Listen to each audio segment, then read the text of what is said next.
Hello and welcome to Blythe Way Business News. My name is Tim Blythe, and I'm joined this morning by Jay Cheatham, who is the Chief Executive of Pantheon Resources. Jay, good morning.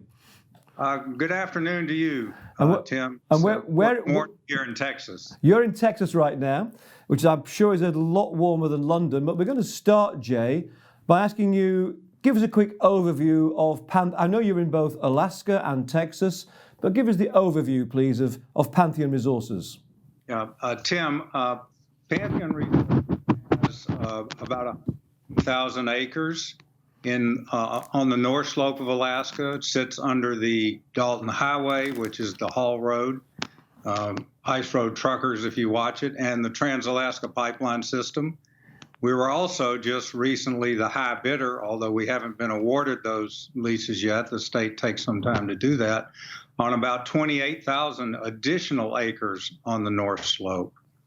And we also have acreage position in East Texas and Polk and Tyler counties in East Texas of the U.S. So we have these huge exploration assets in Alaska and some exploitation assets in East Texas, Tim. So for the benefit of our UK and European viewers, Jay, explain the significance of the East Slope in Alaska, please. Yeah, it's the North Slope. The North Slope of Alaska holds North America's two largest oil fields called Prudhoe Bay and Kuparuk. But in the past just few years, there's been a renaissance of exploration on the North Slope in a new play that's primarily, it's called the Brookian play. It doesn't matter. It's a new geologic play, different from the plays that were originally discovered in the late 60s and the early 70s. And we made a discovery there that we tested this past April and tested 100 barrels of oil a day from only a 6-foot interval.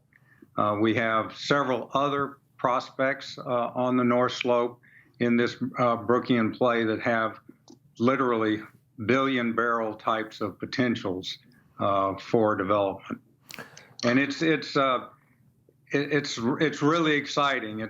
It's where you can find offshore, deep-water type resources onshore in a very stable tax regime. And we happen to sit, as I said, right under the Trans-Alaska Pipeline and along the Dalton Highway, which allows us to work year-round, where most people that are doing exploration have to only do that in the winter on an ice road.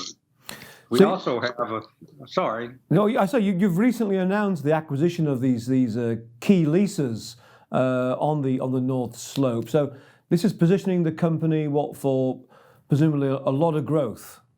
Yeah, yes, it is, Tim. And as I said, we were the high bidder on almost 28,000 acres, and it's very targeted acreage, and it's a result of the proprietary 3D seismic that we have, some previous well work, and the really exceptional work that's being done by our partner eSeis in Houston that they marry. And I know, don't want to get too much into the weeds, but they marry geology and petrophysics together to give you an incredible picture of the subsurface.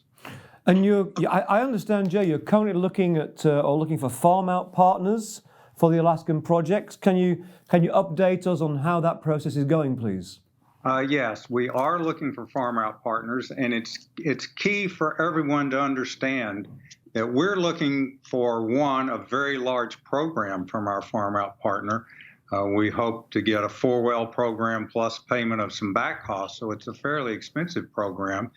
And we also want a Farmout partner that views these assets as importantly as we do, so that it'll be a high priority for whomever we farm out to. So we're taking our time.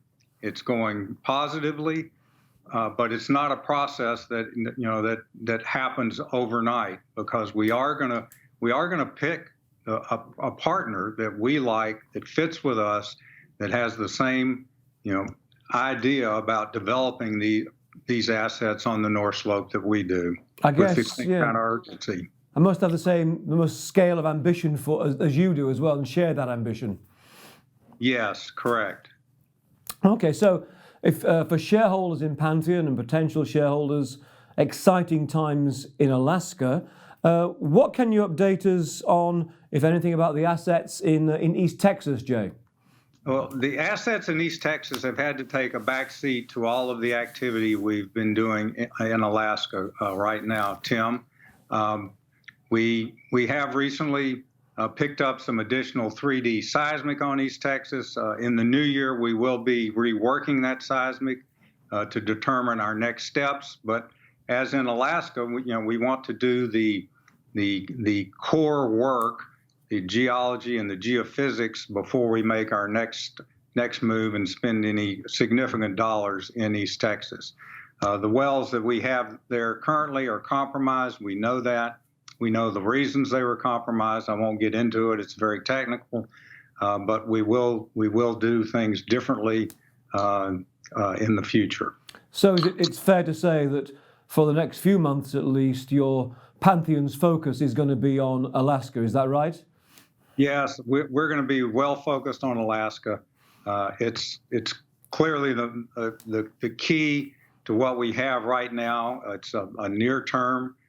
We want to get drilling done. We'd like to have a couple of wells drilled in 2020, and possibly one or two additional in 2021, and get on production, because we can actually produce our Alkaid discovery year round, because we'll drill the next wells from near the haul road, and so we'll set our gravel pads there and truck oil up to Dead Horse, to Pump Station 1, and be able to actually produce the wells that we drill near term. So Jay, looking into 2020, what are the milestones we should be looking for Pantheon Resources?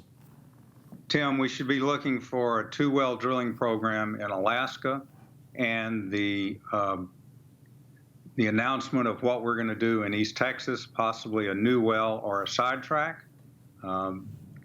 Put at least one and possibly both of the wells we drill in Alaska on production, producing cash flow in Alaska.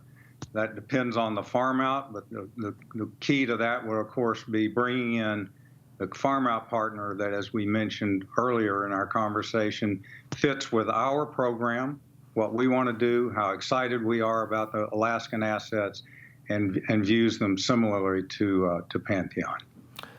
Well, thank you very much, Jay, for joining us from Texas. We look forward to more news coming out next year on Alaska as you step towards production, and exciting times for Pantheon Resources. This has been Blythe Business News, and I wish everyone a very Merry Christmas.